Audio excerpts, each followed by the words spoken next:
Hello guys, ඔයගොල්ලෝ එකතු වෙලා ඉන්නේ ටෙක් එකේ YouTube channel එකත් එක්ක.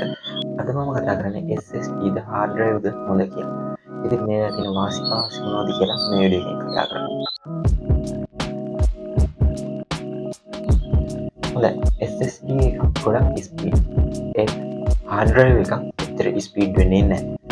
මොකද hard drive වල ස්පීඩ් එකක් නැති වුණාට හොඳ storage capacity එකක් hard drive වල එනවා. SSD එක කාල පැවැත්ම ගොඩක් අඩුයි. hard drive එක කාල පැවැත්ම ගොඩක් වැඩි. ඒ වගේම තමයි hard drive එකක තියෙන්නේ යාන්ත්‍රික සිස්ටම් එක. SSD එක එහෙම යාන්ත්‍රික සිස්ටම් එකක් නෑ. කෙලින්ම හරියට ඔයගොල්ලෝ දන්නවා රිටර්න් එකක් chip එකක් වගේ. ඒ වගේම තමයි SSD එකක් මිල වැඩි. hard disk එකක් එහෙම මිල වැඩි වෙන්නේ නෑ. HDD එක අඩු මුදලට මිලදී ගන්න හැකියාව තියෙන හොඳ capacity එකක් තියෙනවා. ඉතින් SSD වල හොඳ ස්පීඩ් එකක් හොඳ performance එකක් තියෙනවා. ඒක නිසා ෆයිල් ට්‍රාන්ස්ෆර් කරන වැඩ කටයුතු වලට ගොඩක් SSD එක වටිනවා.